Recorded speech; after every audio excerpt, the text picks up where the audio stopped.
Well, some B, it looks like this one ain't audio. I was looking for. I was gonna do that one, but that one's not audio. But nonetheless, the proud Babylonian is red motherfucking live from buttfuck Egypt. Anoche. Putos y putas. Y personas los normales.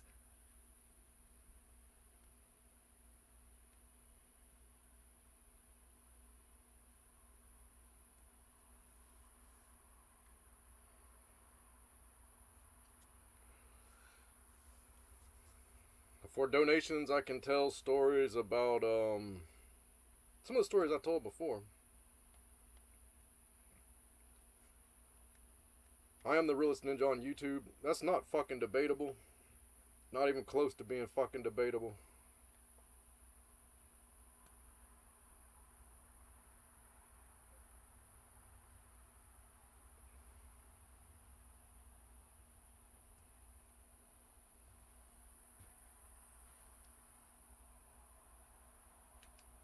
It's always good to be the realest ninja on the blizzity blizzak. The warrior on the block.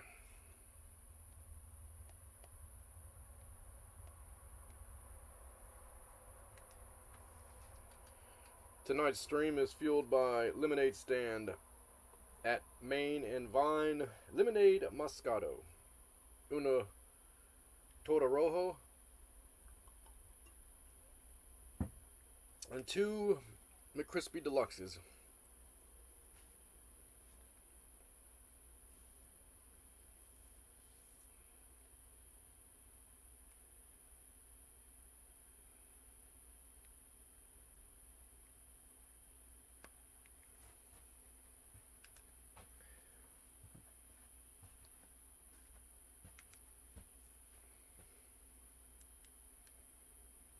So, I could tell some stories for free if I feel like it.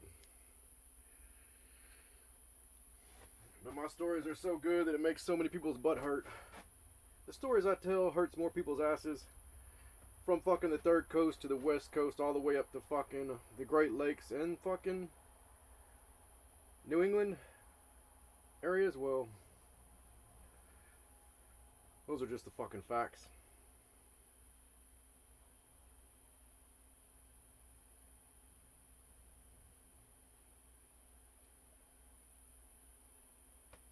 The simple fucking facts.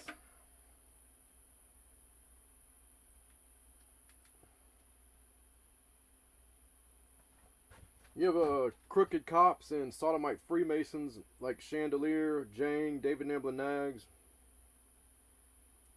and many others that like to say that the truth is silly. And well, Chandelier just likes to support rapists and chomos. Or at least self-admitted wannabe rapist. Really, what's the real fucking difference anyways? Not sure that there is one, to be perfectly fucking honest. But I'll let you decide.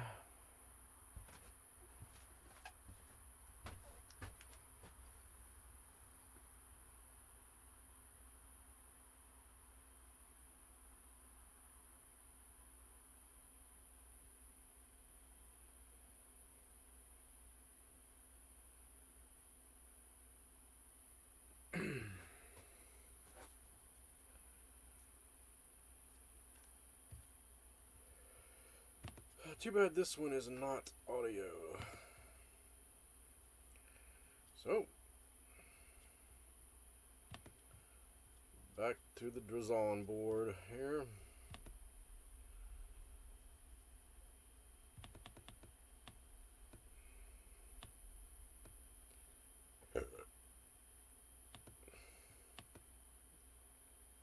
How about this?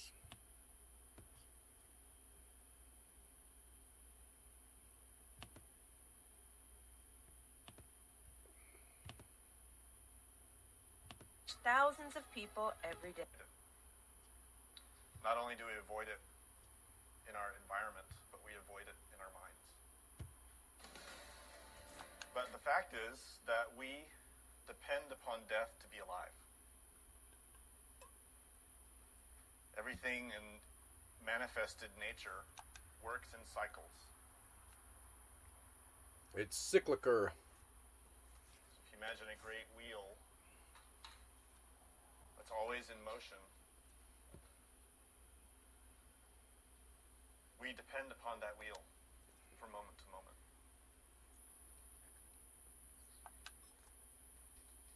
Contemplate the last meal that you ate. Mickey Imagine you D's! remember that meal. Maybe I should Whatever it make the was, Libtard Buddy Mickey D's without video exception, public. that meal was a result of death. Some chickens had to Every die. single piece of food that you have ever consumed came to you because of death. Even as a vegetarian, you kill to live. Everything that lives, lives on death. Death is the nourishment for life.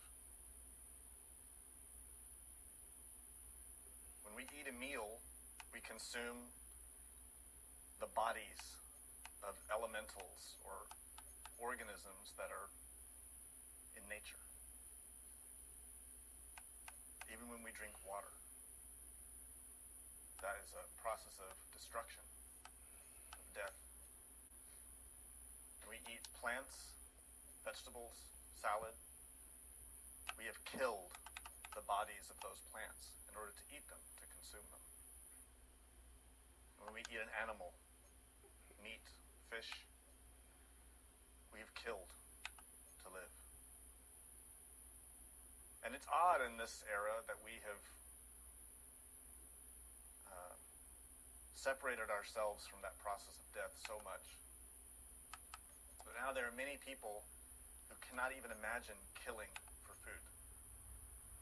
They want someone else to do it for them. And yet, anytime we eat, we accrue the karma, the cause and effect relationship of that killing. So even those who think that they are avoiding killing, avoiding the process of another creature dying, participate in that death every time they eat. It is unavoidable. This is why we find that certain groups and spiritual teachings in the world have gone far extreme in their misunderstanding of the nature of life and death, in their endeavor to avoid killing. They don't understand that in order to live, they must kill. Kill, Not in excess, and not as a matter of abuse or for pleasure. Kill, but to live in excess. Every meal is an act of killing. That ministry song that has Yet that sample? We must live. We must eat. Thus we must kill. So we have to learn how to manage death with respect, with balance. So that the karma or the Balancia. of that killing is in harmony. Every action is karma, cause and effect. Damn it. We must act. We haven't, it's not, we shouldn't be afraid of karma or afraid of action. What we should be afraid of is action that is out of balance, that isn't harmonious with nature. To eat and to be eaten is the law of nature. Inside Life of the and death illusion. are how nature works. Only inside the fucking Every illusion. level. Death is a part of living. Inside the illusion, And to live, one must have death. not inside of real life. It is also very odd that in this era, we find a great predisposition to avoid death to such an extreme that we want to find a way for our physical bodies to live forever. To extend our lifespans to such a degree that we would never have to die. And there are many people who have this goal. And there are many organizations and companies who are spending millions of dollars to find a way to make us, quote, it's absurd. It demonstrates this extremity of avoiding the reality of death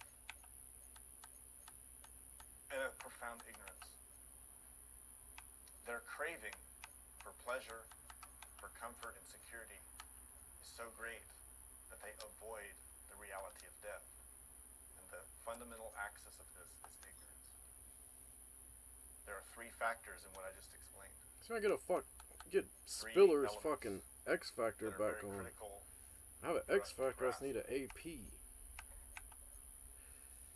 These three elements Take it off Thomas? are at the basis of all suffering. Ignorance, I'm not sure if Thomas's craving, shit works or not. and aversion. I don't think I've ever seen his shit fucking work, to be honest. And the basis of Hinduism and Buddhism, these are the Mulaklisha, the three roots or the causes upon which the wheel of suffering spins. These are the axle. If you've ever heard of the Gankil, it's a symbol in Buddhism that represents three forces in motion.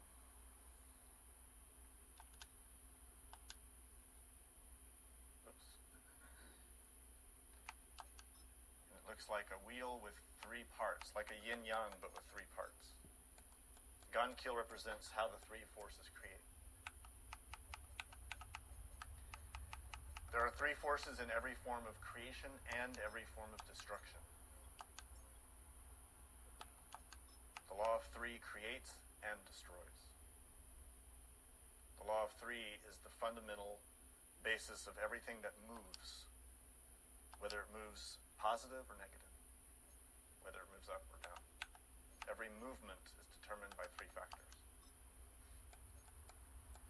For ignorance, for suffering, for pain, for delusion to grow, to expand, these three forces must act. Psychologically in us, they are these three: ignorance, craving, and aversion. They are the basis of all suffering. When it comes to the topic of death, these three are very much active in us. Ignorance in Sanskrit is avidya, which means without cognizance. Vidya is knowledge, but not just intellectual knowledge. Vidya means cognizant knowledge, knowledge that's in the consciousness, knowledge that you never forget even after you die, knowledge that is part of the soul. Avidya means without that kind of knowledge. That's what we have. We have a lot of avidya. And we demonstrate it constantly in our profound ignorance in dealing with everything, and especially in dealing with ourselves.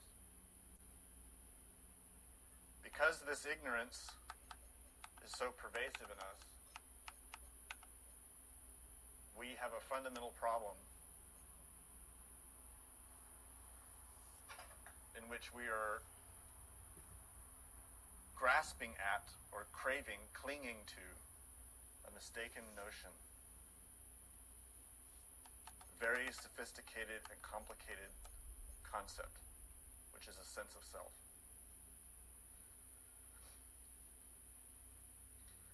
This craving or grasping in us, in the example I'm giving, is to grasp at life, to grasp at this, what we call life now. And that grasping or craving is rooted in a fundamental ignorance, which is that what we feel and believe and see is what we are. We think we are our name, we are our memories, we are this body. And all of that is wrong. It is all mistaken. We have a very deeply mistaken sense of I. And because we grasp at that I, we avoid anything that contradicts it. You see how these three work together? We avoid anything that contradicts our sense of self. This false sense of self that has our name, our face, our language, our culture, our accent, our beliefs, all of that. Death contradicts that. The very idea that this self can die terrifies that sense of self. This is why we avoid the topic of death. You see, this whole interlocking axiom of three factors is mistaken. It's a delusion. Yeah, I saw there's some way there's a way to edit shit straight from the roster, but I don't know how to do it. I accidentally came across it. I don't know how the fuck you actually do it, though. It's through knowledge. Through vidya, which is cognizant knowledge, real knowledge. That type of knowledge can only be acquired in a very specific way. That's why we're here, to learn that. So, to contradict this whole cycle of three, we need vidya in Sanskrit, which is gnosis. Knowledge, cognizant knowledge. But gnosis is not what we read in books. It isn't what we hear in lectures. It isn't what we believe. It is knowledge that we derive through our experience in relation with the soul. Gnosis is cognizant, spiritual knowledge. Knowledge of the soul. Not the personality, the name, our face, our history, what schools we've gone to, what books we've read. None of that has any importance. Unless it penetrates into the soul, becomes a permanent part of that soul. These three fundamental faces or aspects are really one thing, which is a movement of energy that's constantly at play in our psychological country, in our mind. This becomes important for us because all suffering is rooted in this. Every form of suffering that exists emerges out of the interplay of these three aspects: ignorance, craving, and aversion. These three are symbolized in many ways, have many names in every religion. This person's name is Risky64. Characteristics and qualities because they are very deep and profound.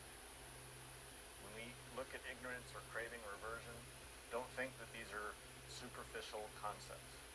They aren't. These are like gravity. They're actually deeper than gravity. They're very deep and profound aspects of psychological energy. They cannot be overcome through the intellect. Just because you've heard the terms, or you've studied this before, or you've learned it already, doesn't mean you've overcome it. If you're suffering, if you're stuck here without real knowledge of the soul, it's because these three are still in motion. The reality is, we only conquer fully these three sources of suffering once we have fully left the wheel of samsara, which means one has to have become a resurrected master. That's very rare. What I'm saying is, even the gods suffer from these three. Even the Buddhas in nirvana have craving to remain as Buddhas, to have their powers, to have followers. Even the Buddhas in nirvana, the angels, have ignorance because they still do not see the ultimate nature of self, which is absolute emptiness. And they still have aversion because they want to avoid that which is unpleasant and stay always in pleasure. So don't think that these three are easy to get past. They aren't. This is why we study the tree of life. This map illustrates the laws in nature and the relative density of different realms of nature. And as energy or light flows from the absolute, the emptiness, that light passes through ever-increasing levels of density or complicated laws. These laws and forces and energies are all psychological. They are matter and energy, but they are also psyche. Matter, material world. Everything in nature is mind, condensed, materialized. When we finally arrive to studying the physical level, Living which is in a called material alchemy, world, and I am a material we see that it's between Jew, realms. living in some material glue, and I'm incarnated in a blood vessel too. Every great tradition Living in a tried to material symbolize world, sin, and these two I am a fundamental material aspects of girl. life. I am living in a material world, Unfortunately, and I am a material lacked girl. knowledge, our own ignorance has caused us to misinterpret and misunderstand these teachings. Ah, about heaven and lemonade stand Moscato. hell, such that we've Man, arrived it's just going fast. at the But foolish belief I only got one bottle. Heaven is a Is it? place up Oh yeah, in what the is the clouds. alcohol content on this? hell is a place below the surface. I of should the have earth. checked that shit, but And we'll go to one or the other depending on what we believe. it's only This is 6.5% so illogical, alcohol. Oh shit. contradictory, Oh well, it's fuck it. absurd. That's probably better actually. It one- contradicts every law of nature. Basically one It drink, contradicts how energy and matter interact with each but other. it is And it contradicts 25.4 all fluid ounces, so it's 25.4 No scripture states, fluid ounces. What is we this go to heaven motherfucker doing, man? Calm the fuck on. and no scripture What a states fucking that we go to jackass, hell man. because we don't believe in heaven. What every scripture states, whether it's Buddhist, Hindu, Christian, Jewish, Muslim, they all state the same thing. We go where we belong. We go according to what is in our mind. We go depending on who we are. Jesus explained it very explicitly throughout the Gospels. He never said, if you believe in me, you will go to heaven. What he said is, it is a very narrow path to go to heaven. Very difficult, very few enter it. No idolater, no murderer, no adulterer, no fornicator, no thief can go. We have all of those factors in ourselves. We have ignorance that craves pleasure and avoids pain. And because of that, we commit crimes. We commit them physically. Dude, calm the fuck on. And every time we engage in a mistaken use of energy and matter, we encode that mistake. We crystallize it. You see, what this tree of life illustrates for us is a flow of energy. The Ein Sof Or, the ray of creation, descends down the tree of life and creates everything.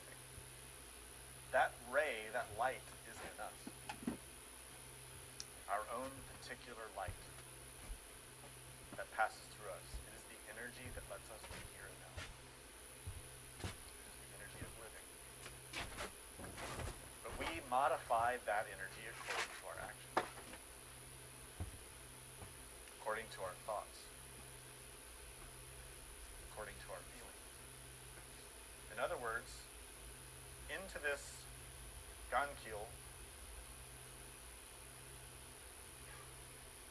this circle that's spinning with three aspects, there's always energy flowing.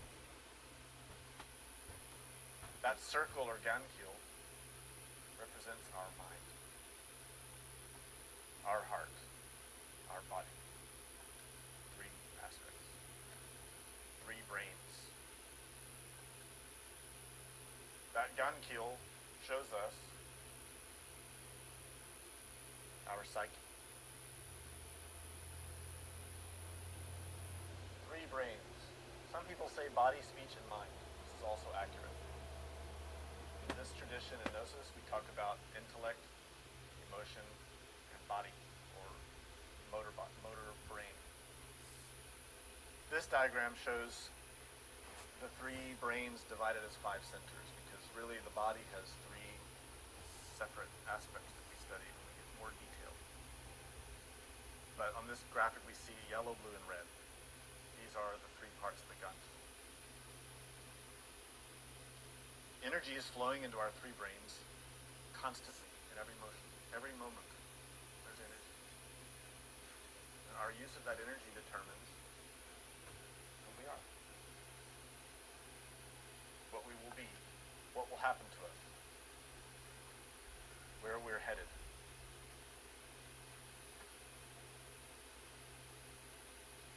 This is why we study this topic of death.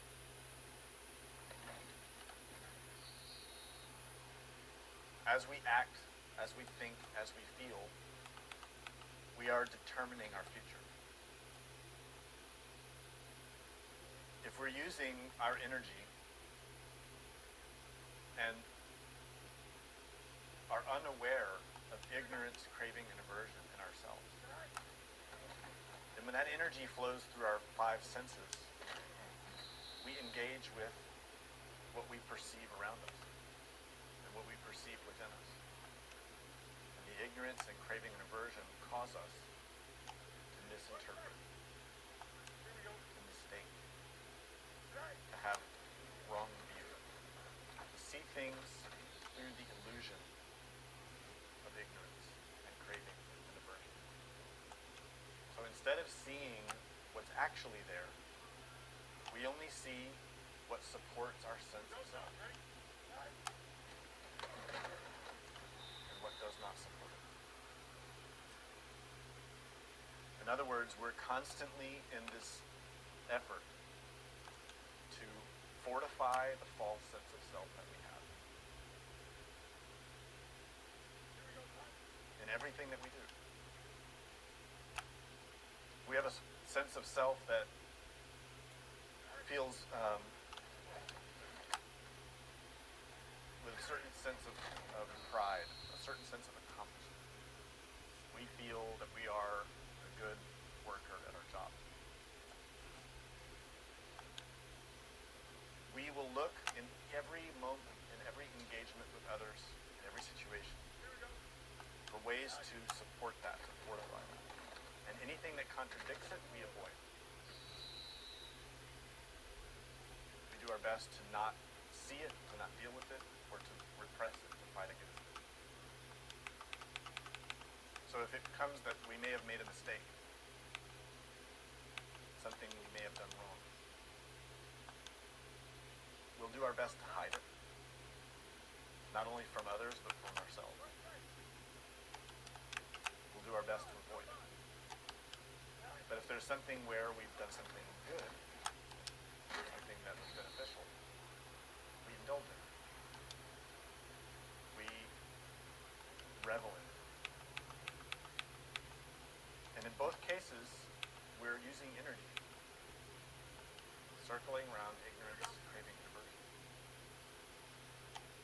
The result is that in that scene, in that engagement, there was no penetration to the truth of the matter. There's only pride, or shame, attachment, to image, and this desire to propagate or support this sense of self that we've been carrying around. If you've ever been out of work, unemployed, if you've ever had someone break off a relationship with you, whether a friendship or a romantic relation, then you felt the blows to pride. And you felt the impulse to find something else to boost your pride. And if you've ever felt praised, celebrated, envied, then you felt the boosts to pride. And how much we want to indulge in that and engage in that. And most of us think there's nothing wrong with that. We feel it's good. We don't see the danger or the harm. The danger and the harm is precisely in the ignorance. Every time we feed the energy of these types of engagements, we deepen the ignorance that causes us to suffer. We're failing to see the true nature of our identity. For that, we need to go a little deeper and understand what this means. Our psychology is not what we think it is. And this is the effect of the ignorance that afflicts us. What we think is ourselves, what we think is me, is fundamentally mistaken. The first aspect of this that we need to study is what we call in this tradition the essence.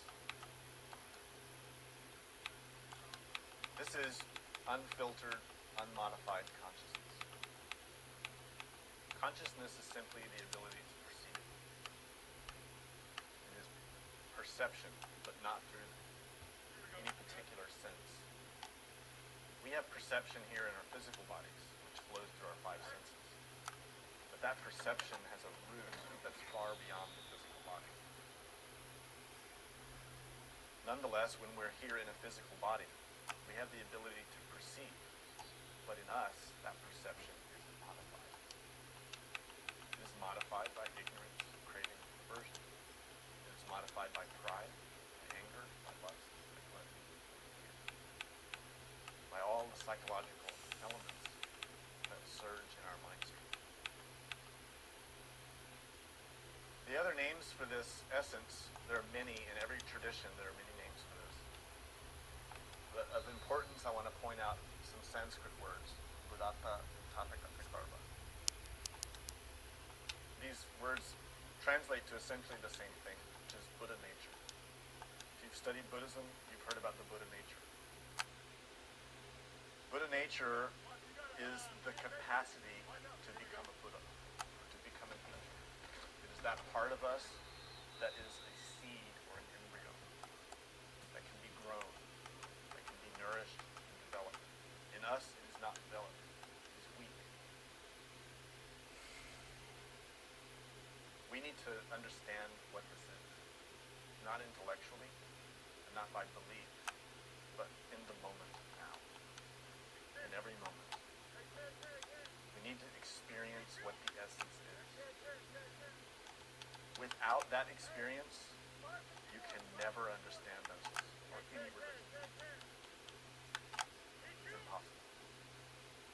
Every religion in the world is focused on developing the essence. At least its original purpose was that.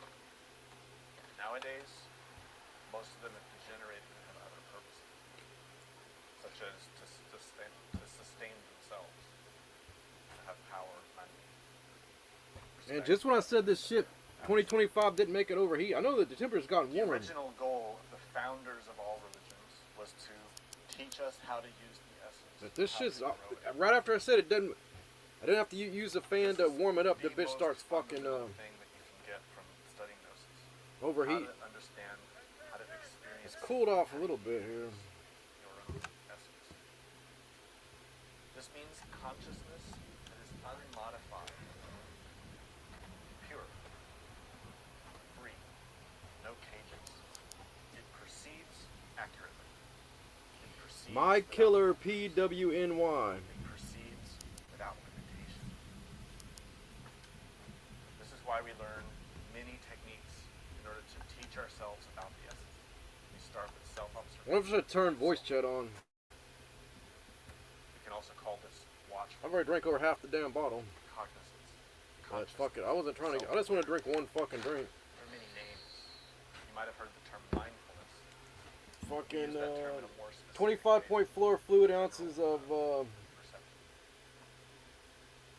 perception. 6.5% alcohol. The essence is our direct connection. Pretty fucking weak. Dude, I should have read the. Who gives a fuck? The I don't. essence is our Actually, that's probably consciousness. better. I don't need more fucking alcohol. Spark Fuck it.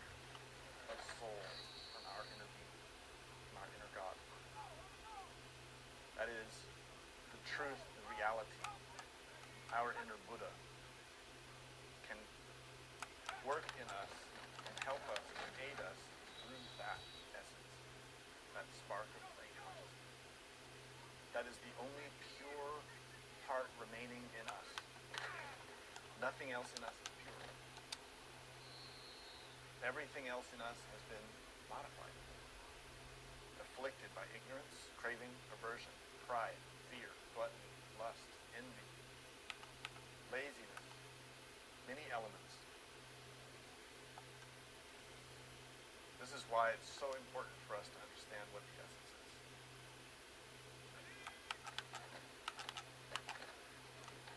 Unfortunately, most of our essence is trapped and has become modified in that sense of self, the I. In Latin, I is ego. Damn In it. modern English, we use ego in weird ways. But in this tradition in Gnosis, we use ego in a very specific way. It means I. And that sense of I, that sense of me, that we all experience is a lie. It is false. That feeling of pride, that feeling of self-sufficiency, that feeling of shame, that feeling of doubt, all of those are I. Ego. In Christianity and in Western traditions in general, the I or ego is talked about as the seven deadly sins. Pride, anger, lust, gluttony, etc. That is symbolic. The seven aspects or seven egos are symbolic. The egos themselves are much more complex, Hans Nachnable. complicated than just seven.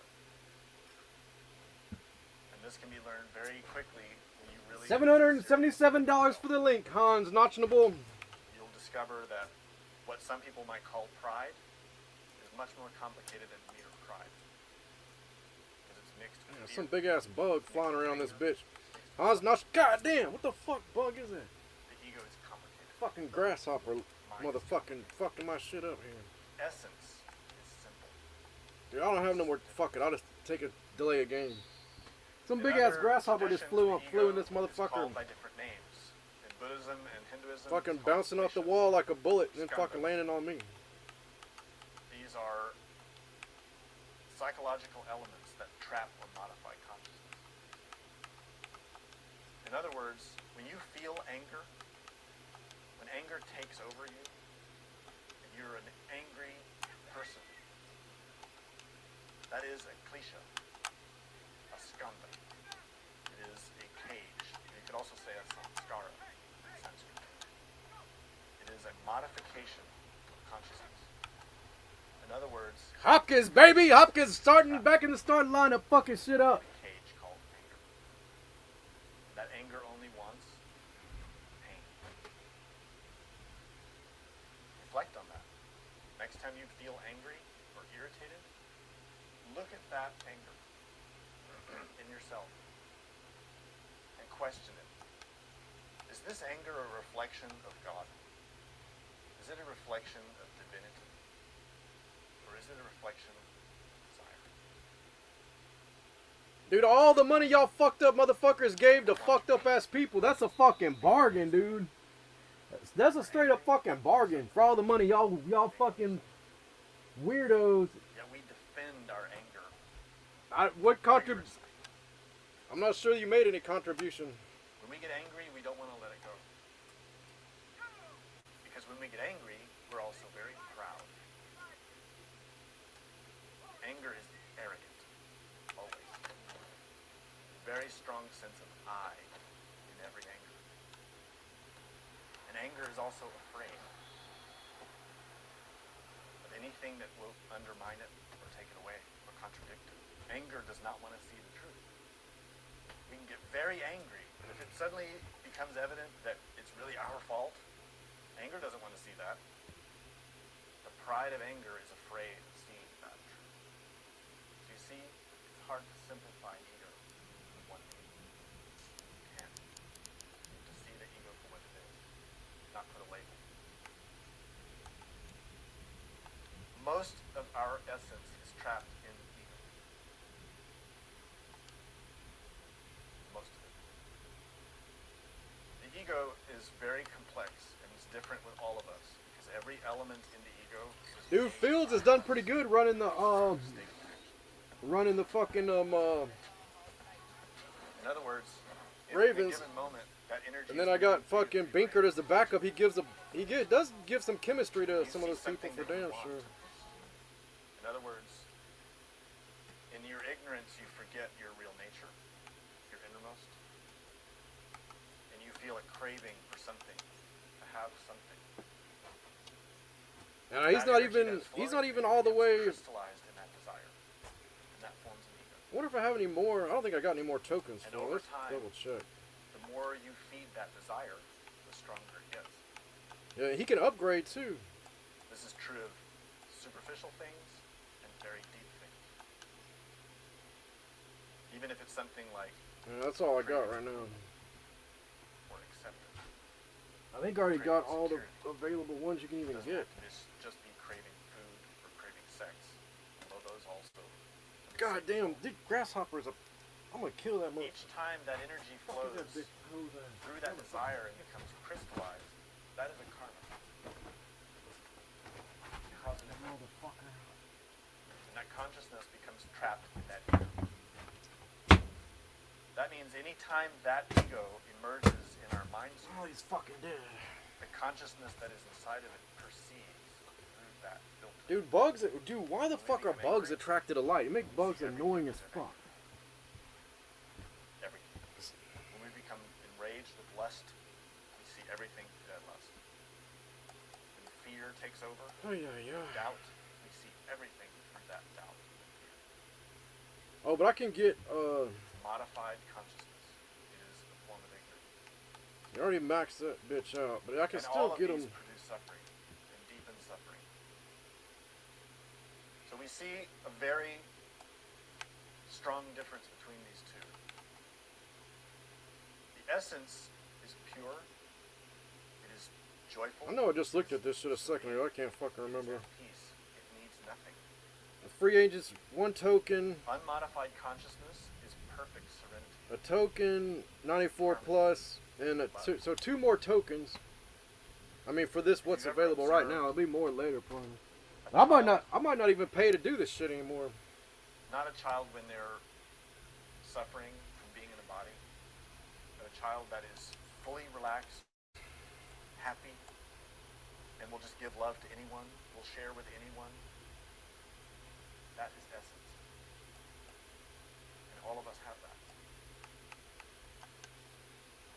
But unfortunately, when we were growing up, the ego started to incorporate, and we lost touch with it. This is why Jesus said we have to have the mind of a child to enter into heaven. That mind is the essence. It is pure, it is free. It isn't bitter. It isn't grim. People nowadays have an aura or a characteristic of a lot of sarcasm, a lot of bitterness, a lot of tension and stress, tightness. The essence doesn't have any of that. That isn't our essence. The essence Fucking is like that Seattle. child. They got the fucking Bright, squiggly line, eyes. fucking hot roots, and Everything fucking is the astonishing. Superdome. Everything is beautiful. Everything is amazing. That is how the Is it? essence I don't know. I don't even think it's the Superdome anymore, is it? Or maybe it still is. I don't know. So the work of Maybe a it Gnostic closes. student who's preparing for death is to engage and activate this essence all the time. All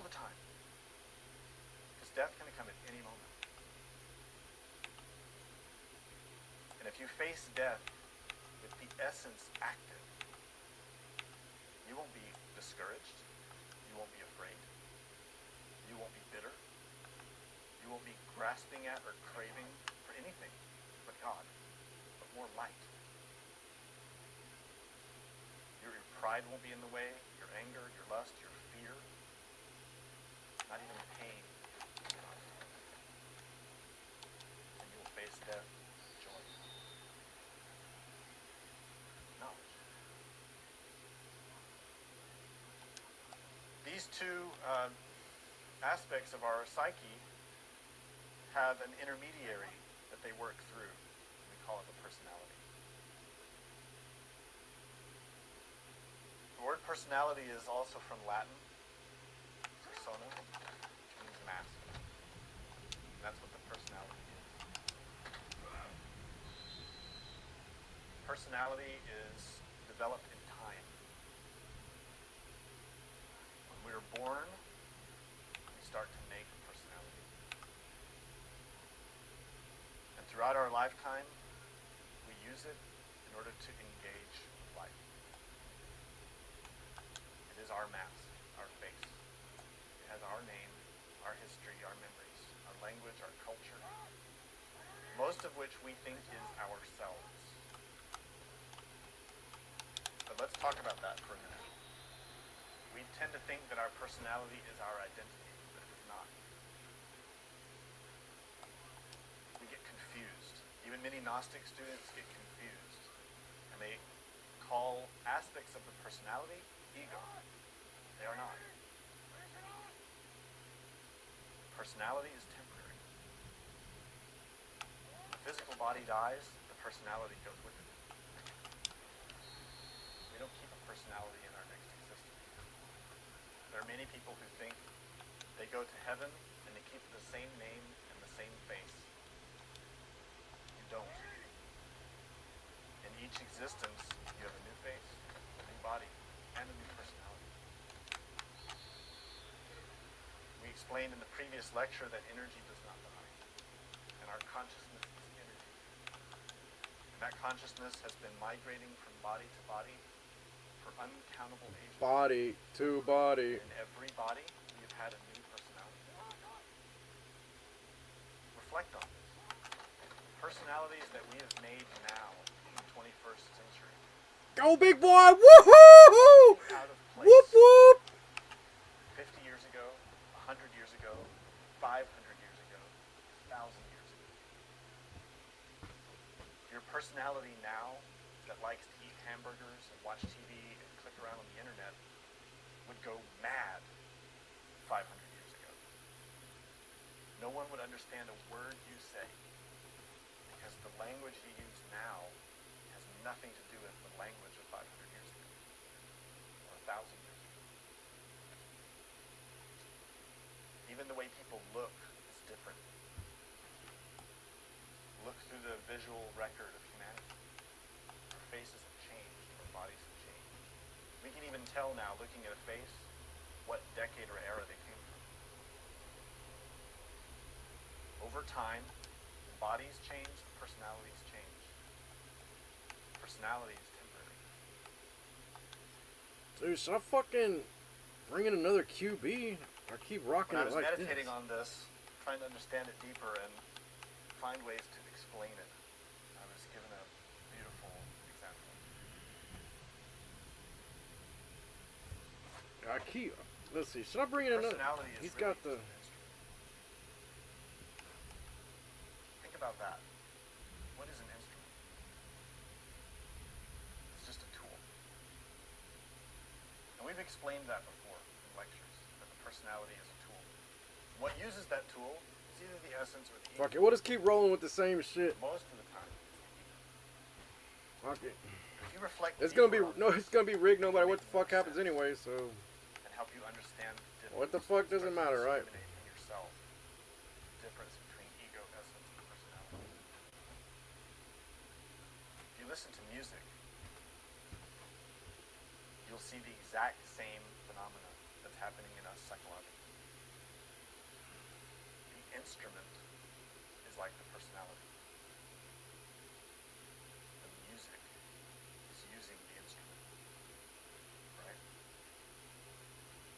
play the same song on any instrument, and it will sound different.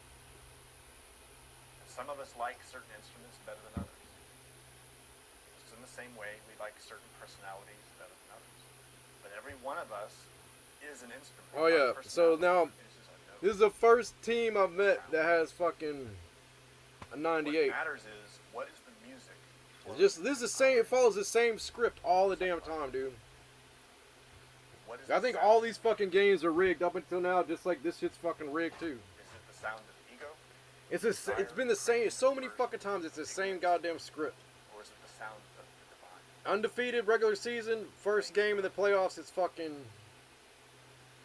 It didn't used to. It wasn't. This part wasn't like that last year. And just whenever I said I thought Madden might be cool in 25, they got fucked up, dude. Like it's a fucking scam, dude. They make you think it's cool, and then they show you that you're fucking retarded. So personality is just a mask through which energy flows. We've become very much attached to personality and make it very strong. In the past, it was not this way. Nowadays, we put a lot of energy into our country, our heritage, our race, our language. We build a lot of pride. We get attached to a certain religion, either because of our family history or because of something we discovered in this existence. We build a lot of pride. And we make our personality a reflection of that religion. So nowadays we see trends or tendencies amongst groups to have the same types of personality. If you go to a Christian church, you'll find that everyone there starts to behave like everyone else. They use the same words, they'll even dress the same. They'll talk the same. They'll eat the same things. They'll go to the same places. They'll listen to the same music. They even start driving the same cars. That's all personality. It's all temporary. It's all based in time. The same is true if you go to any Gnostic school. They'll all start talking about the same things, believing the same things, dressing the same way, eating the same foods. That's all personality. You go God damn it, dude. Fuck. You find the same thing. In Chicago, there are cultural tendencies. In New York, there are cultural tendencies. In Delhi, in Rio de Janeiro. There are cultural tendencies that are all related with personality.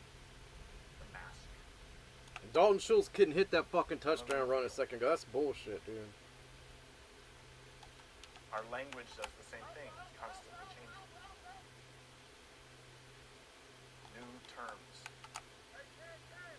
New words. And to be hip, or to be cool, you always have to be Oh, using motherfucker, dude. He fucking tricked my... God damn it. Dude, I should have put fucking Binkert in, dude. He's got the fucking perfect goal line. Or supposed to have the perfect goal line shit. It sounds silly. Fuck. But it's very significant. That dude straight tricked my ass on that Because one. every use of energy has See, but dude, I don't, my mother, I can't even make my shit move and even nowhere near that. The way this shit fucking moves is fucking, we've lost touch with the ability to have the consciousness. it's like an animation. It's like my best guy cannot make controller moves like that. It's like it's a fucking complete animation. Most of the time are just desires. To be accepted, to have security, either financially or emotionally. That's when they always get the ball off. So feed our desires, whatever. They always let them get the fucking ball off until after I kept fucking complaining about it. Then it fucking changes. But it's obvious that they're fucking the names they're putting up. They're dude, they're fucking local cock of Satan smoking fucking Freemasons. It's a fucking fact, dude. And none of us know when we're gonna die. and like I said, there's been a crime that if it comes upon us as a shock, they committed that they'll will fucking regret it, because our psychological you can't stop the Almighty, dude. will determine how we pass through that. And like I said, I told about the fucking prophetic dream I had. They think it's a fucking game. We'll find out. They already fucking found out, but they're gonna find out again. It's important for us to learn to discriminate between these different psychological elements. This is why we study the tree of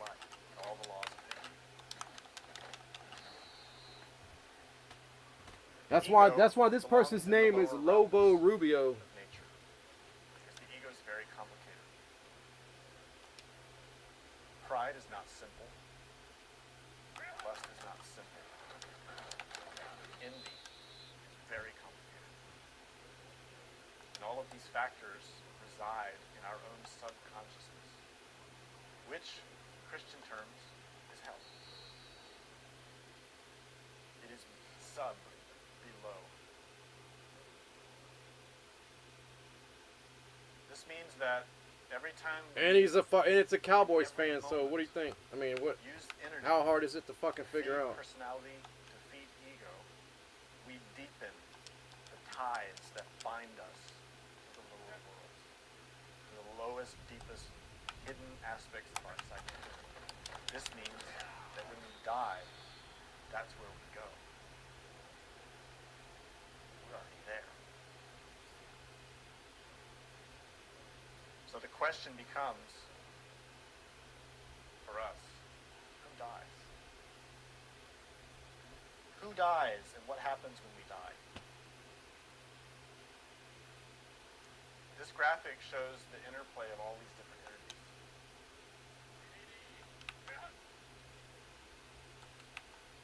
On the far left we see the exterior worlds. Everything outside of us. Dude, that's so fucking. I hit press. They didn't fucking press, dude. Why didn't they fucking press? It's Cobber one. I told the motherfuckers to press. They didn't fucking press. The way we talk, If they would have pressed, that wouldn't have been a fucking catch. the way we present ourselves, that is our personality. And all the energy and impressions of He wasn't life fucking, flow dude. through I that said, I kept through our hitting.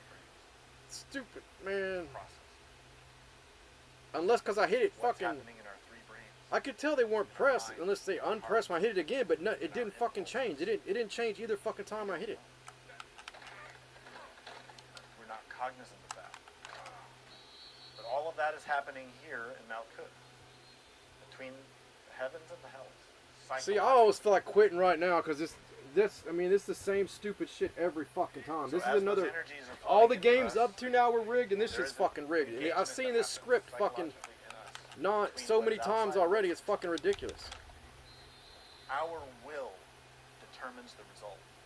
Do you see the three? They do the forces at same work here? stupid shit all the goddamn fucking time. It's Exterior, absolutely fucking ridiculous. Interior, willpower, consciousness.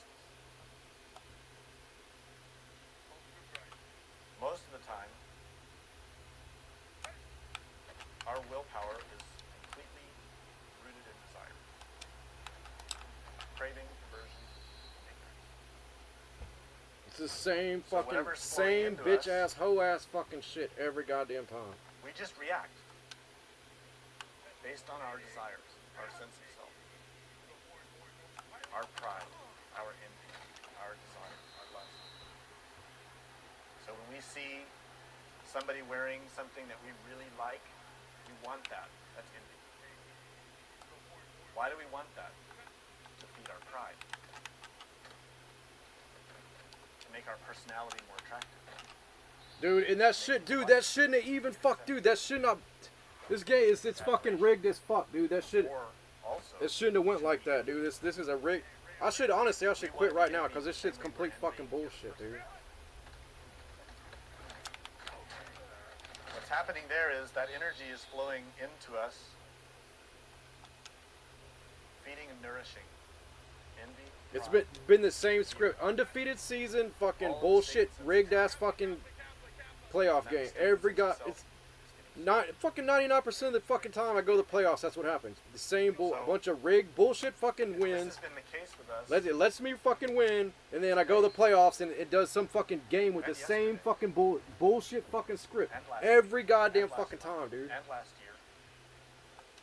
And it's probably the case with us in our previous existence also.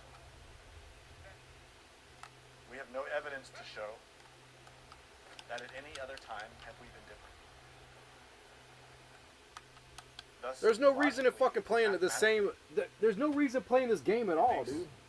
I just play this game to listen to this fucking that the recording. conditioned consciousness And this game is nothing but a distraction from the very fucking recording. robust. And the liberated or free consciousness in us is practically non-existent. And we can find supportive evidence for that if we look at society. If we look at our lives. It's very difficult to find selfless love. It's very difficult to find true serenity. Someone that's truly happy and has no clinging, no attachment, no longing, no desire. They're just serene. That is a sign of liberated consciousness. It's very difficult to find in ourselves real happiness for others. Unattached. Usually when we're happy for others... Yeah, I'm not playing to play this shit anymore. This shit's fucking retarded. It's the same. These games are all fucking fake, dude. I guarantee. The names they come up with, dude. Y'all are probably too fucking stupid to fucking see, but I'm not, dude. Well, earlier, one was like so silly. Earlier, these people are. I know it sounds fucking stupid, but these butthurt fucking cock of Satan smoking Freemasons have no fucking life whatsoever. Liberated consciousness, and yet everyone thinks they know what it is. And I posted the. There are tens of I posted the link how fucking Freemasonic gang stalkers utilize online matchmaking to fucking do their fucking white glove treatment. How do they know about that? And plus, I told you, there's the most fucked up shit that's happened are the two most fucked up things that have happened. One of them was an ongoing thing. I haven't even fucking talked about that shit. Golden age for humanity, like all of the spiritual groups are claiming. Many groups claim that we're about to become super spiritual. Based on what? Yeah, based on what? I agree with them on that one. By the war and violence. We're becoming less spiritual as a fucking species. Because of cock of Satan smoking fucking Freemasons and the fucking transusing them New World Order agenda bullshit. How is lust going to take us to the state of being an angel? A Buddha. Angels, Buddhas, and masters don't have lust or anger. They have other issues. They don't have the animal egos that we have. This is the vital question for a Gnostic. This relationship. It's determined completely by a presence of consciousness. In other words, if you want to have some influence over what happens to you when you die, start preparing right now by having an influence over the energy that passes through you. That's what will determine what happens when you die, your state. If you can learn to have your essence present, this means that you are very aware of your three brains. You're aware that thoughts are there or not there. You're aware of what's happening with your psychological mood, your emotions. You're aware of what's happening with impulses in your body. And yet, that awareness is not identified. It's not attached. It is not craving or avoiding. It observes and then acts according to knowledge, not ignorance. This means when impressions come from the exterior world or impressions come from the interior world, the consciousness who is present and active can respond with harmony, with knowledge. Not knowledge from the world, but knowledge of gnosis, knowledge from God. Intuitive knowledge, to know what is right, and to do it. That kind of knowledge is not written in any book. It comes in the moment, through intuition, through superior aspects of the three brains. This means if we see something outside of us that's disturbing, something that we want or something that we don't want, if the consciousness is managing the three brains, that impression is transformed. The consciousness says, oh, I see that. And my ego feels the tendency to want it and wants to take over my three brains to get that. But I, as a consciousness, relax. And don't react. Just observe. Listen to see the real answer. From the heart. Intuition. What is the right response? For example, you're having an argument.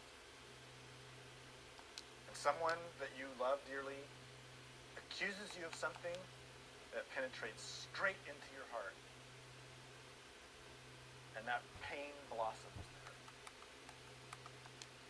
In most cases, you would react immediately. It's emotional. Dude, this game, I like Bill. This could be such a good game. I mean, I've said it 100 million times, but it's a fucking 100% fucking scam, dude. Try to hurt that person. My team played better before. So we start Like right after I said, oh, it might be like legit this year. Like right after I said that, dude, they proved I was the biggest fucking retard on the face of the fucking earth. Consciousness active in that moment. When those words come, you won't be surprised. Because to be trained in this way means that the consciousness is constantly watching. Like the goalie in sports, watching for that ball. At any instant that ball can come, so you have to constantly watch. Nothing should ever surprise you.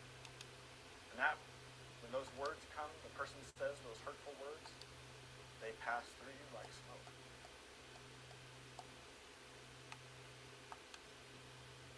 Like air.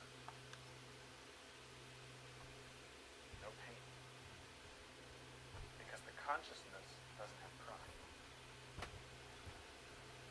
It doesn't have anger. What it has is See, love. I still know if I'm gonna pick fucking Gravedigger or Mac and Perceive that TDs impression, perceives the person that you love or Kraft and TDs. angry and throwing those words, you will feel love for them. You will feel concern. You will realize this person I love is suffering. I was thinking Gravedigger I must for have done sure, something but to hurt them, or someone did. I mean, based on the way they play in these games, I'm thinking Kraft, dude, because I can always use a decent tight. Like the way I like to play, Instead of reacting with I like anger having and fucking pride, versatile tight ends that can do shit. craving and aversion, we react with love. Isn't that what we want? Isn't that the purpose of it? That is what all of this boils down to. These diagrams and terms and charts might look complicated. Really, they're not. You put it into action in your life, it's very simple. It comes down to this. Pay attention. Always. That pure attention, pure perception, unmodified, is consciousness. That you have to gauge in yourself. Because when we start learning this, it takes time to start to get the taste of what real consciousness is. Many people learn, quote, self-observation, but it's really a behavior of the personality. I almost put Manziel in him, but fuck it.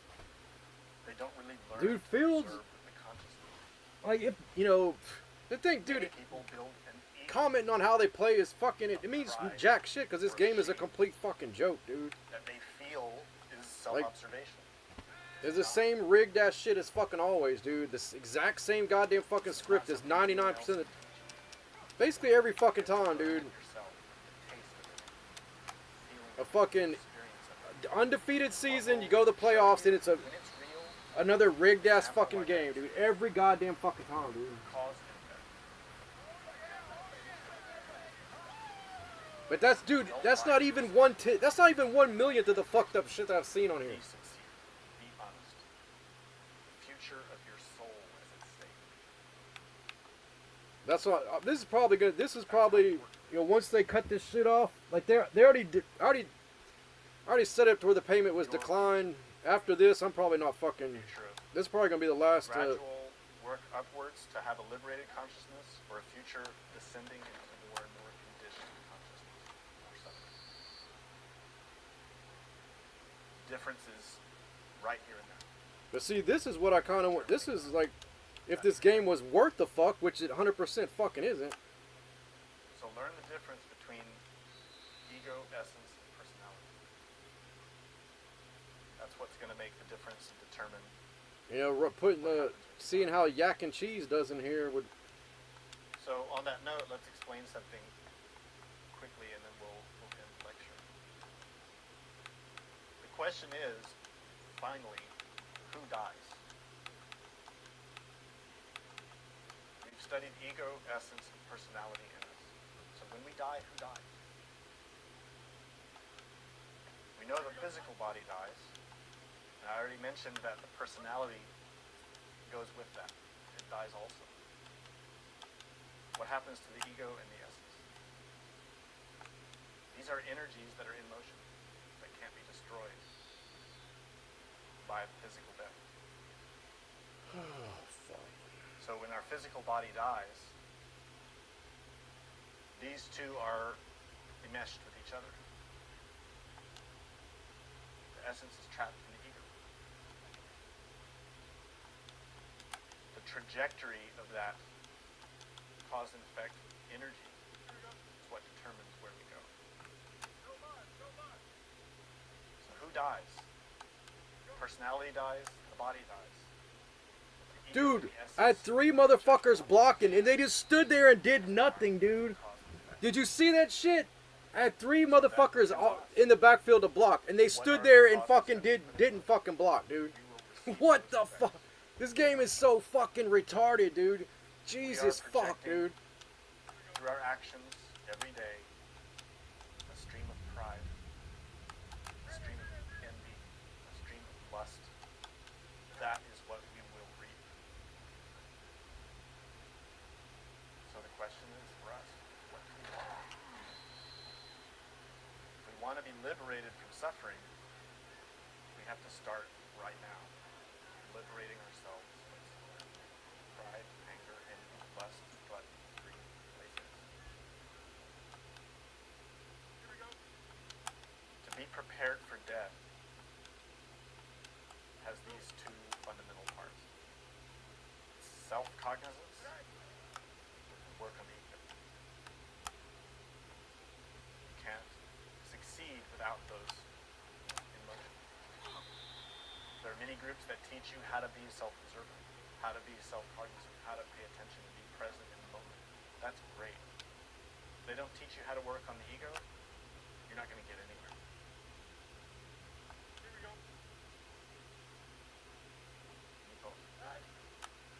On the other hand, if people teach you how to work on the ego, but they don't teach you how to be present, you also can't get far. Because those constant processes of being asleep and not aware, you're creating more ego. So the two have to work in harmony with each other. Any questions?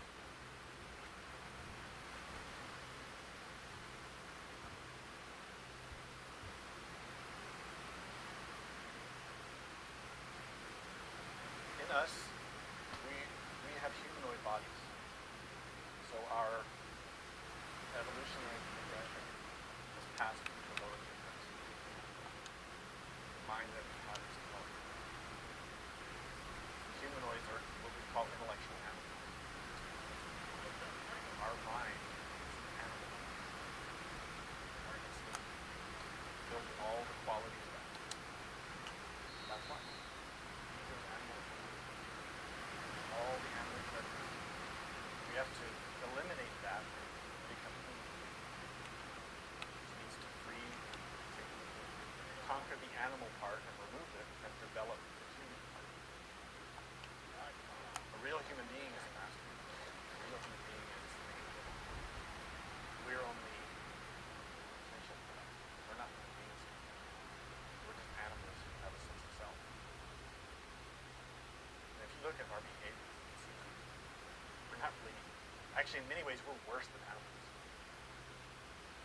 Most animals still respect the laws of nature. We don't. Most animals don't pollute their own nest or destroy their own food supply. Other questions? Sorry.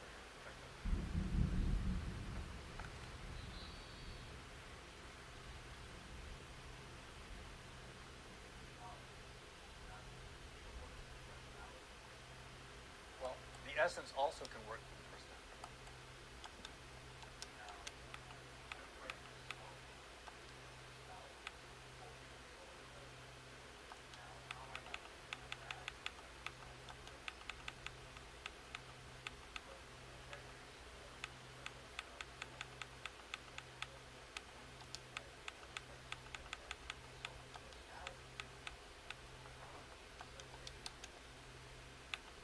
I'm not sure I fully understand your question, but maybe I didn't explain something well in the lecture. It's just that when the essence is engaged and active, it uses the personality as its mask, as its instrument to engage with the world. But in the case of the essence using the personality becomes passive. It's no longer as active. When the ego's using it, the personality becomes very big, fat, and it's full of all of the cultural characteristics that the personality is engaged with. But on the other hand, when the essence is active, that personality becomes very passive. Does that make sense to you?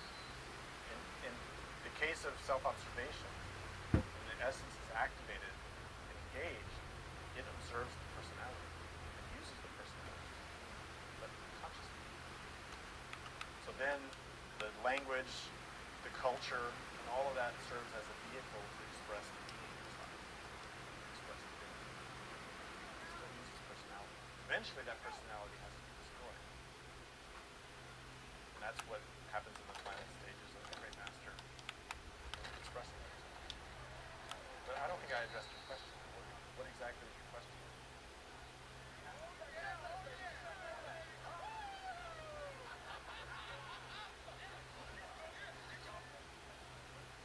Well, the difference is this. The personality is temporary, related with time.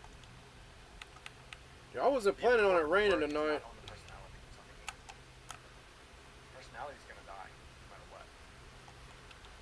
So I would suggest, rather than focusing on working on the personality, work on the ego, on what drives the personality. No, it's not. It's very different. No, it's not labeling. It's different. Again, personality is related with cultural characteristics. Our cultural tastes. The ego is what drives that. So there is a distinction between the two. It may be that in many cases we start with analyzing the personality in order to find the ego's right. That's perfectly valid. And in a lot of cases you'll need that. I'm not saying to avoid or disregard the personality. You need to be aware of it. But I've observed a certain tendency in some groups or teachers to focus so much on personality that they don't work on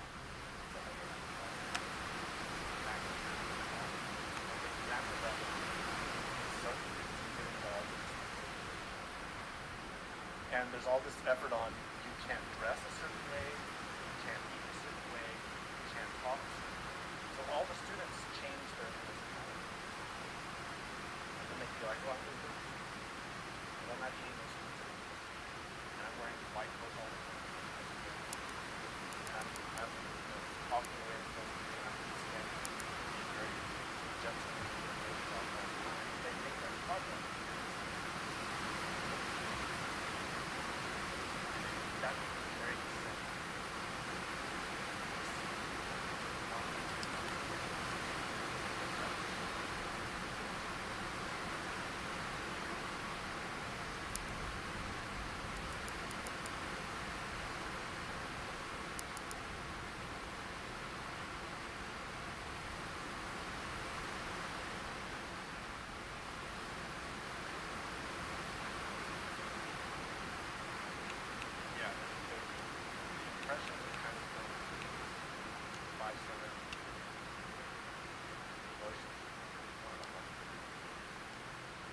Just takes an extended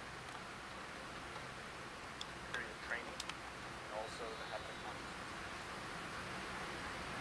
I give an example in another lecture, but the consciousness has the capacity to perceive about another.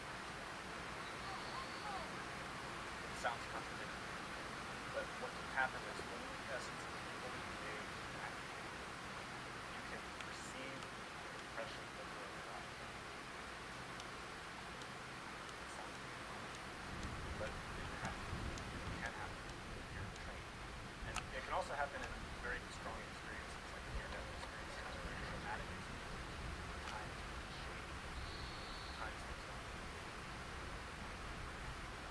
basic point is, if you're there and prepared, you'll just do that. Emotional impressions is extreme. Very.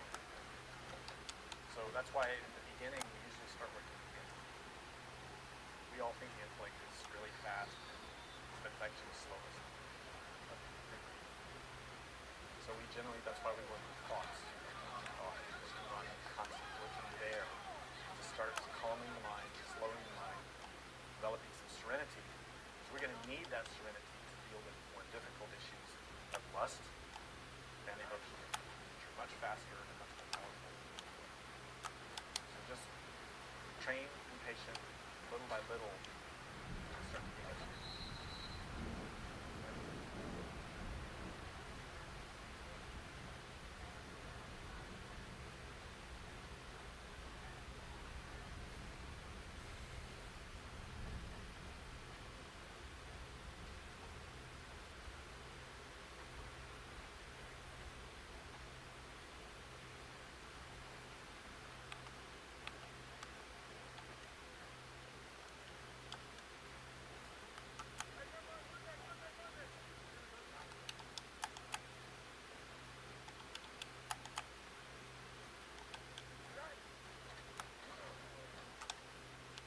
Cases of dementia. Yeah. The process of dementia and Alzheimer's is. Dude, I might get crap yakking TDs instead of Gravedigger. I don't know. Other types of mental illness. I thought for sure I'd get Gravedigger, but there is that hey, this motherfucker might be better. fracture. But then again, I might not be playing this much longer, so it probably don't matter fucking goddamn anyways. Dislocated. And if that psychological trauma deepens, even the mental body itself is dislocated. What happens then, more specifically in the case of schizophrenia, which is like pronounced, that the person, physical body, is just the vessel through which all these feelings are expressed. Without the personality, much more. And that's why dealing with a person who has either multiple personality disorder, dementia, or Alzheimer's, and they seem to be a person.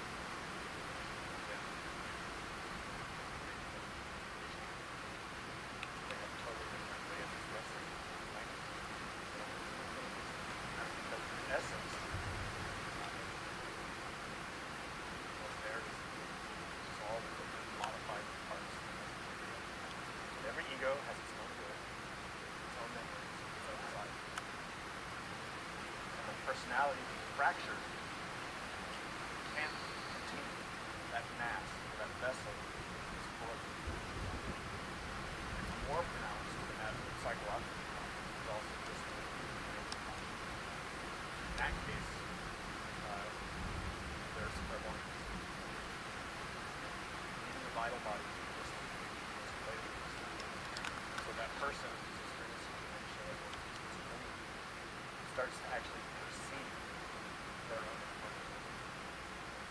They're engaging with, talking to projections of the mind, ego, they'll start talking to people they can see. So if you ever see a person walking on the street, talking to themselves, they may not be able to self talking to a projection of the mind. There you go.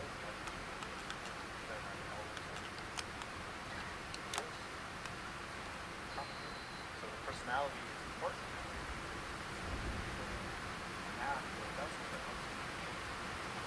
And they never let me get a hit stick with Erlacher. Always goddamn fucking Cushing was in the way that fucking time.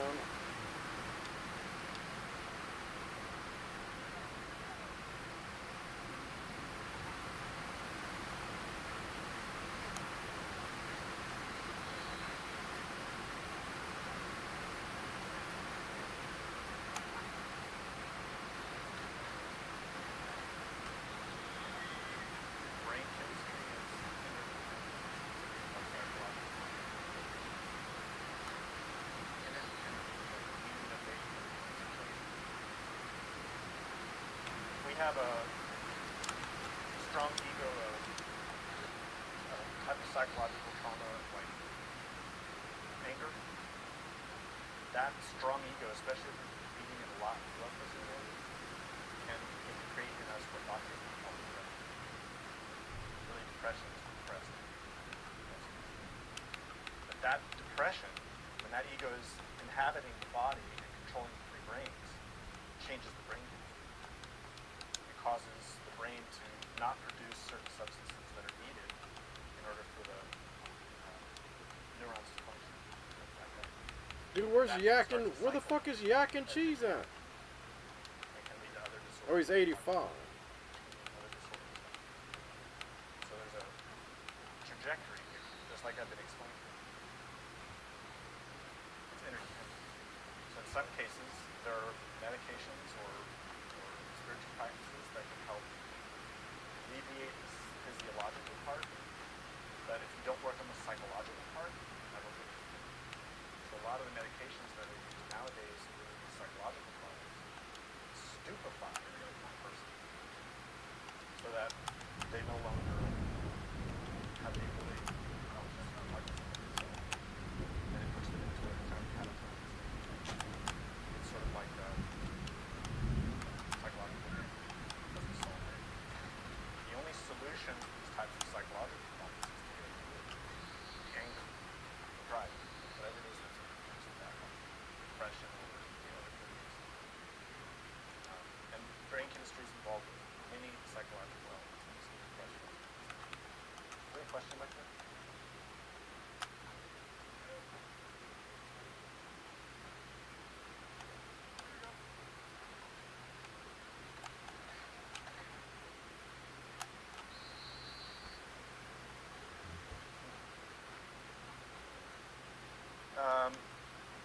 Virtues that we develop, if they're real virtues, always belong to the soul.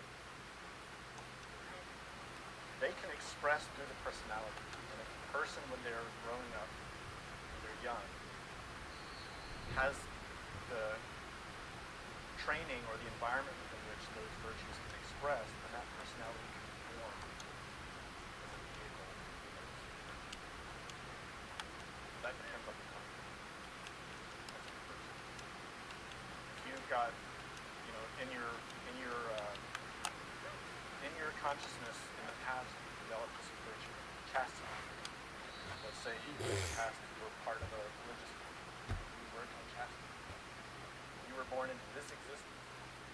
Your environment, determined by karma, would have to allow that chastity to continue. If it doesn't, your personality will form in a different way, and the environment will form in a way that chastity will. But if you're born in a good environment, that chastity can influence the development of personality and the second question is about desire. Is desire Lucifer? No. Lucifer uses desire. Lucifer is a psychological training. Lucifer itself, the name means bearer of truth. Lucifer is energy, intelligence. But to train us to fix our problems, Lucifer uses desire, temptation, in order to teach us about suffering. But Lucifer is not the same. Is there another question?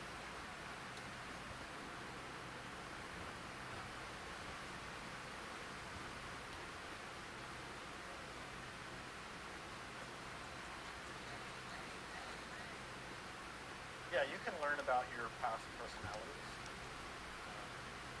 Whether or not there's any real knowledge to be gained from that depends on how you transform the question.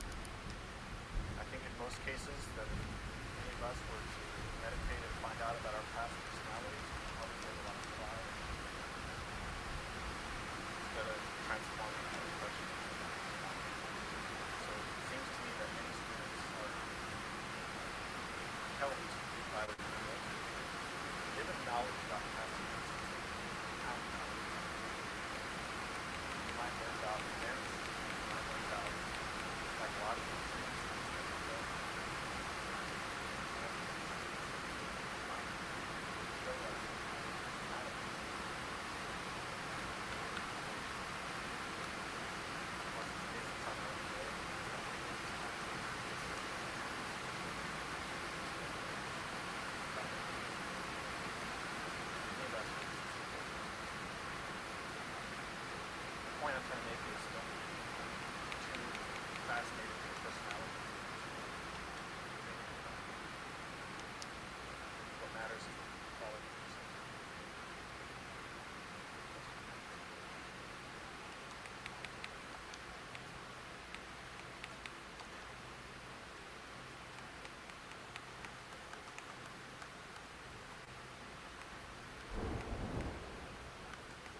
You have a 92 upgrade I don't fucking need. Damn it.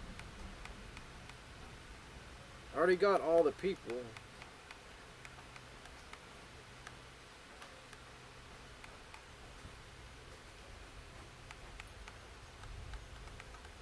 That's a great question. It's inevitable in So I bought a 92 upgrade for Emmett Smith. I don't think I fucking need it. Measure the resistance on your experiences. You have to learn to measure what you can handle and take on what you can handle. But there's a very fine line to balance here. So for example, if you've discovered in yourself, like you mentioned, certain triggers that provoke negative states in yourself, it can be useful to avoid those states or avoid the triggers until the time that you're prepared to transform them and handle them. But there's a fine line, because we can start to avoid it simply because we don't want to deal with it. So if you're going to avoid a psychological trigger, make sure you're meditating on that trigger so you can comprehend it, because then you won't have to avoid it anymore. When you really comprehend it, it won't affect you. The other side is some people will start to indulge in it, to go after those psychological triggers to provoke themselves. And they say, well, I'm a Gnostic. I need this trigger for my ego so I can work on myself. It's foolish. They're, instead of avoiding, they're indulging. So it's craving and aversion phenomena is happening. The answer is to learn to measure resistance. And the way you do this is explained in the Revolution of the Dialectic by someone pure.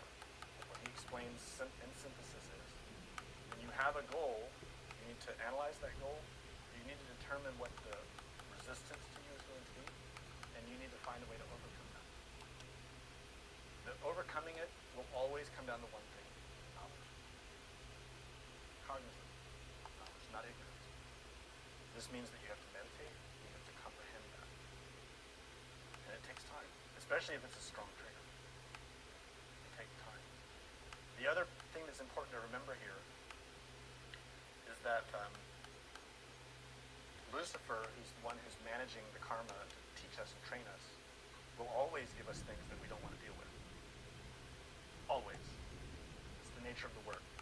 So when you're doing this type of work, you have to become accustomed to dealing with it. Not avoiding, not indulging, just dealing with it, accepting it, transforming it. Sometimes you'll fail. In fact, a lot. You'll fail a lot. But don't give up. Don't avoid it. Don't indulge in it. Accept things as they are and meditate a lot. And little by little you get a cadence or a kind of rhythm where, yeah, things are painful, things are suffering, you're hurting, you're always dealing with a lot of bitterness in your life, but you're starting to comprehend things, and that's what happens. So there's a psychological balance that has to be achieved, and it's not easy to get there. Be patient. There was a question here.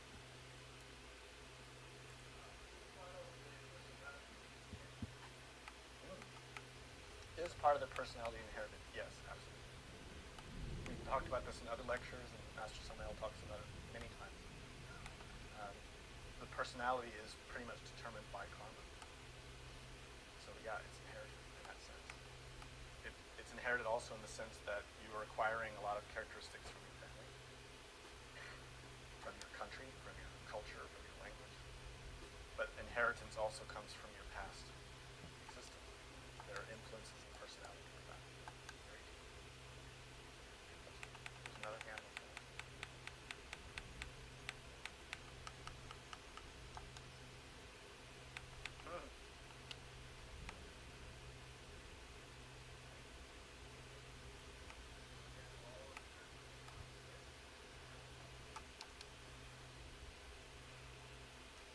Well,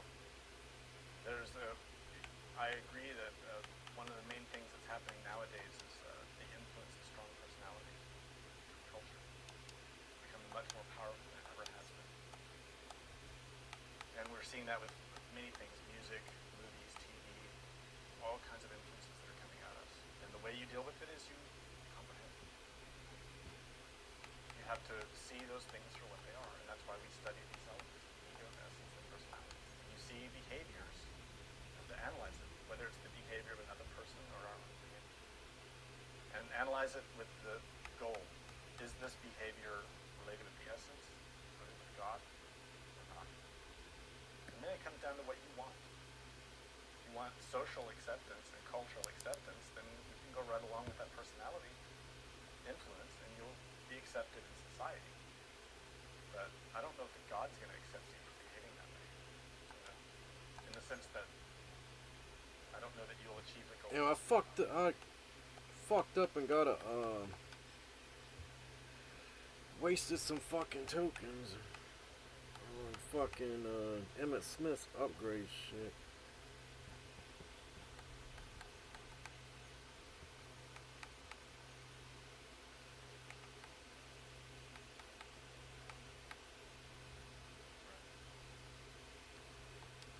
Well, I would say that we need to make a distinction between avoidance or aversion and discrimination.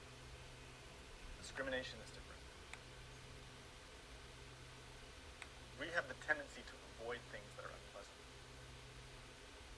But as a spiritual practitioner or someone who's aspiring to spiritual development, we need to develop a lot of discrimination, which means that we need to learn how to choose the influences that are acting on us. And what I mean by that is, let's say, for example, you have a job where you have to deal with a lot of unpleasant situations, and that's just your job. Well, you may just have to deal with that. That may just be something you have to deal with. But, for example, if you've got friends who invite you to go out, then you need to discriminate. Are these friends going to be a good influence or a bad influence? Or what about choosing a book to read, or music to listen to, or a show to watch? These types of things we need discrimination. Is this beneficial, or is it harmful? And let's not confuse aversion with discrimination. So I'll point that out first. That has to be very clear. Certain things we just have to deal with. So I think in the context of your question, apply discrimination to that. You don't have to go and do a lot of things that you do. A lot of us do things because we feel socially obligated. We're obligated to family. And we don't want to, well, my whole family's going to do this thing and I don't want to do it. They put Binker at quarterback, backed up by Abear. You don't have to go. Smith, Or, Spiller, say, for Pierce, example, Collins, your whole family's gonna Olave. eat pork, and you know you shouldn't eat pork. You don't have to eat it. They might all get mad. So what? No abilities on the offensive line. Yeah. Is there another question back there? Okay.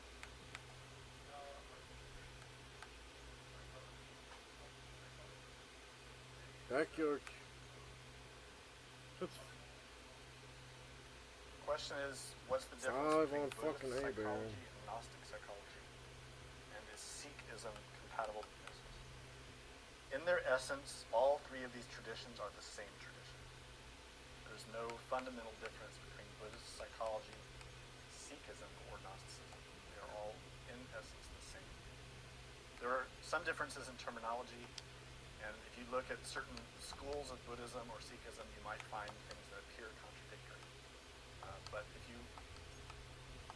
study them, No abilities on Kuchli you'll or find fucking. that they are exactly the same. There's no difference. Another question? No? Any more questions?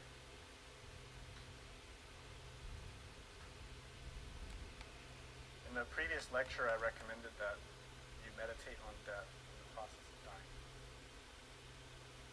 And I would suggest that's still a useful practice to do. To spend a few minutes during the day in meditation, in reflection. Because I had Not doing anything a else, bunch on the closing your offensive eyes line. and I could go. visualizing. I don't feel like going back and Your own zeroing out the Again, abilities not on to them. visualize a car crash, He's got 0. getting cancer or something like that. Actually visualize the process of dying. How life leaves the body. This is really important. We need to lessen our attachment to this body. And this exercise of consciously observing the process of death in yourself will teach you about the essence, about what your essence is. It's very useful. Secondly, I would recommend that you work very hard trying to discover how your essence works. What it is. Put a lot of effort and energy into what is it to be conscious? What is it to be observant? There are many lectures and books about this, specifically revolutionary psychology, revolutionary dialectic, and the great rebellion. These three have all of the tools that you need. And there's a lecture called The Key of SOL, which will also help. It's very important that you grasp what is the essence. Not get caught in the terminology, but to experience the energy of it in your life.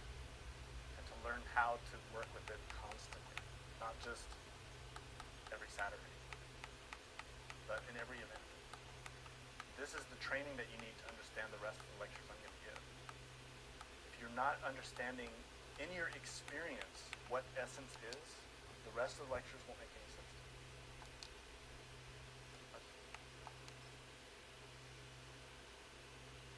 Yeah, there's a few more things about death that I want to talk about. Today I wanted to set up the psychological parameters.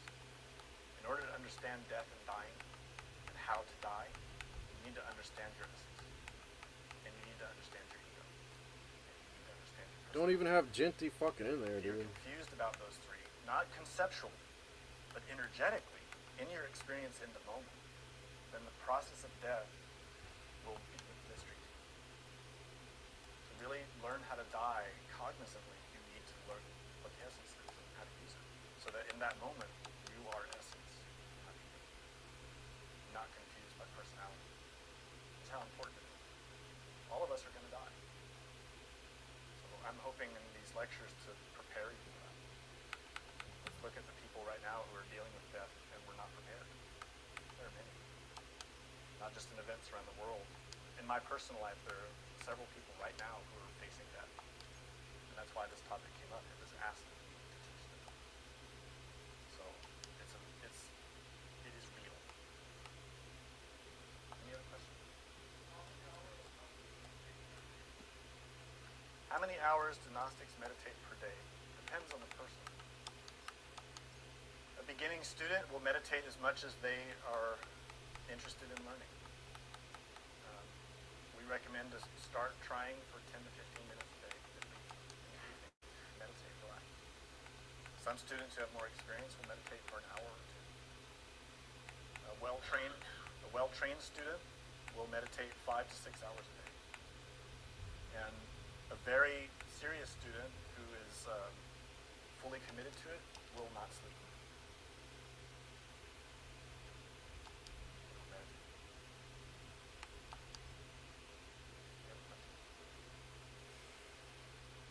By meditation, what I'm referring to is not self-observation, not self-memory, not walking meditation, not mantra, not any other kind of practice. I'm talking about empty observation. No eyes open, body is not active, ego is being observed, but the personality is not there. It's just consciousness, active and observing and learning. Real meditation. We do a lot of preparatory exercises, pranayamas and mantras and runic practices and many types of things to prepare consciousness or strengthen consciousness. These are not meditation, they are preliminary. Real meditation is something. It is a state of essence, a state of consciousness that is beyond the body. It is beyond thought, it is beyond emotion. It is beyond any kind of sensation that we know here. It's something else. And really, to understand death, you need that experience of meditation. If you can meditate well, death will be easy. And by meditating well, I mean if you can enter samadhi at will, then if you train yourself to be prepared for it, you can enter death as a samadhi. And then death's not a big deal. All right. Thank you.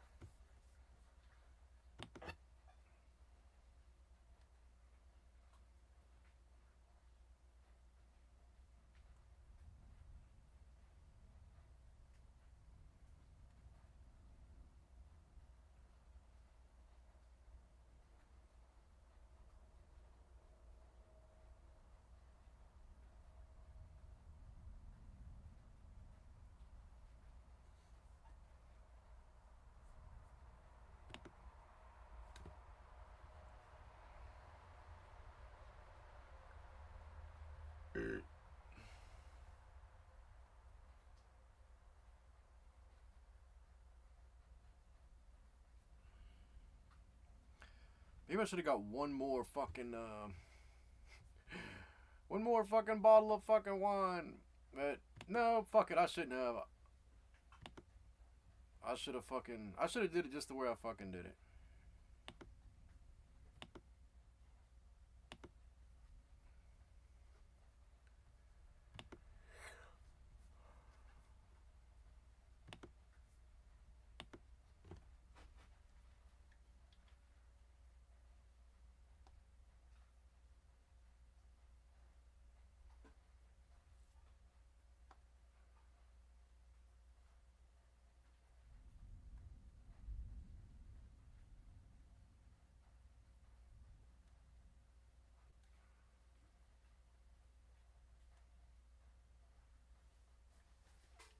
Okay, shit out. Fucking, I gotta do some other shit here.